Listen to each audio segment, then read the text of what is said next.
eco shredder. It's been really home use.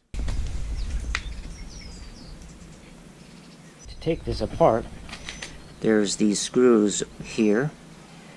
I think there's about 5 of them. Took them out, and you take the plastic top off. Next is the handle. You take these screws out on both sides. Take that off. Then you loosen these bolts. There's 3 of them, and I've got them loose. And this now comes off. Using a screwdriver, flathead, I got underneath here to pry it out. It's still stuck, so I'll have to work on it. Then after that, there's 2 of these blades on the plate here, also on the other side, and you get a Allen key to fit in here, and loosen the bolts, and then we get the blade to come out. I'll sharpen these with a stone. I'm going to start sharpening both the bottom 2 blades. We have 2 of them like that. I just have 1 right here. And also the V blade. And we're going to sharpen it using a whetstone. We got 2 grits. One is 3000s, and the 8000 is the white one. I wetted this down. 2 places here on this blade is this flat surface right here, and also right here.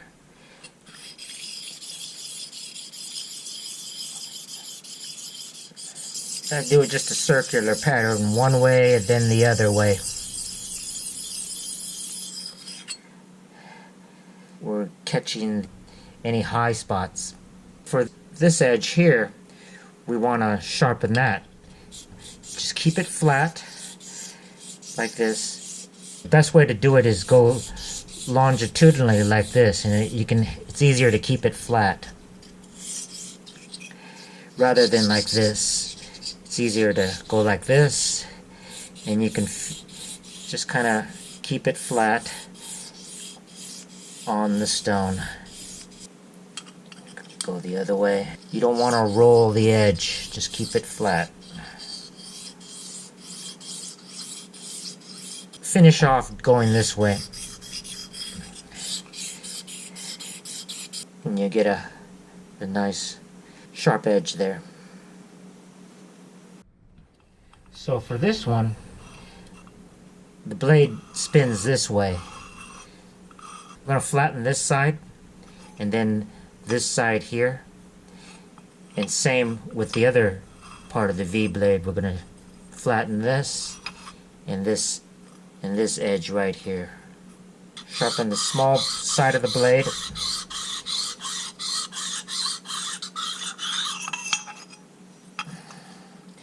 Keeping it flat. For this side of the blade, what we're going to do is just hold it like this. Flatten that part of the blade. Now I'll be starting to clean the base. I will take this off. I got a wire brush, took the housing and washed it. To loosen the bolts, I'm going to put some penetrant oil on here.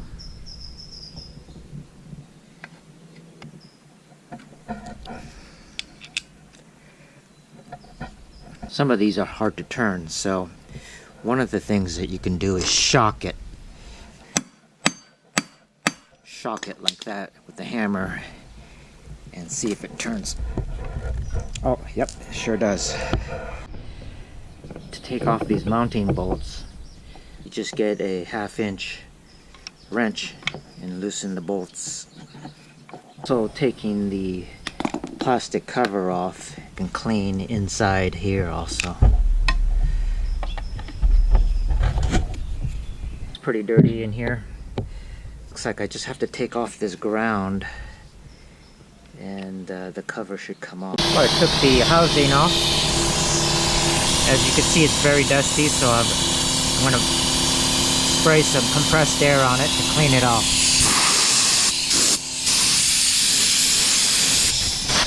On all of the electrical connections, I'm going to be spraying some electronic cleaner.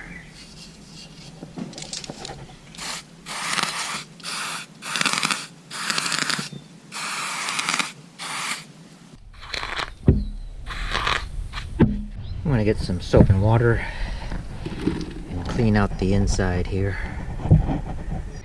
So I took a rag and started to wipe, and then I got a toothbrush to get some of the crevices. I tightened down every screw and bolt here, making sure the electrical connections are good. And I also tightened this bolt here. Now I'm going to get the plastic housing and attach the wires.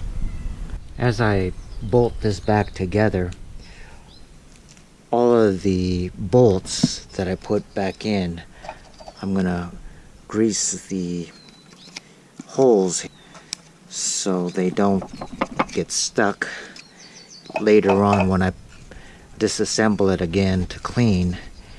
The problem I'm having here is there's too much of a gap here at the back. The plastic housing is not aligned properly with the base, and so I have to drill out this plastic housing further back here a little bit with a drill bit. Then I can move forward this plastic housing this way in order to close this gap. We want to get more material off this area right here so we can move the housing away from that gap. We made the larger opening with the drill. We put a larger washer on here also to cover the hole. As we tighten this down, I'm going to make sure we move this housing to close that gap.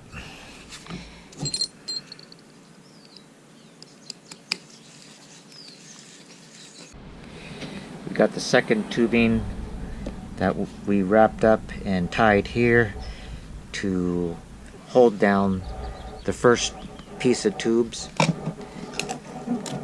over here, and this is where we're closing that gap here with two tubings. I'm going to grease these areas here so the bolts will come loose easier next time. These nuts have plastic linings, so you don't want to tighten it too severely. I grease the collar, and we're going to put the collar on now.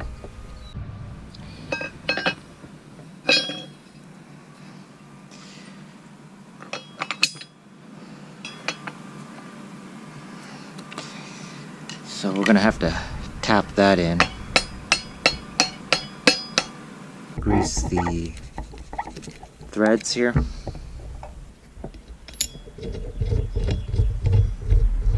To prevent the base from moving, put a screwdriver in between that slot there, and then I turn the socket.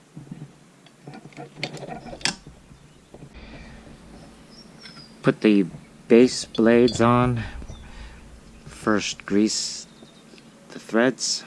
Base turns this way, so we want to get the sharpened side over here like that rather than the other way. Final tightening on these blades.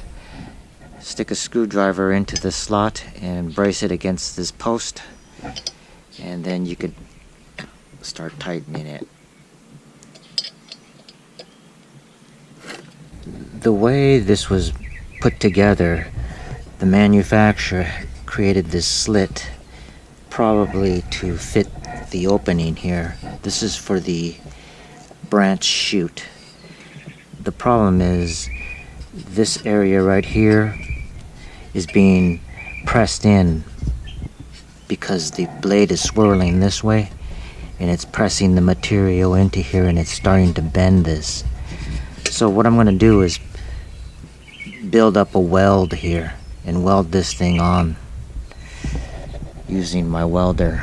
I put down a weld. I'm not a very good welder, but I put down the weld, file it, and brush it up.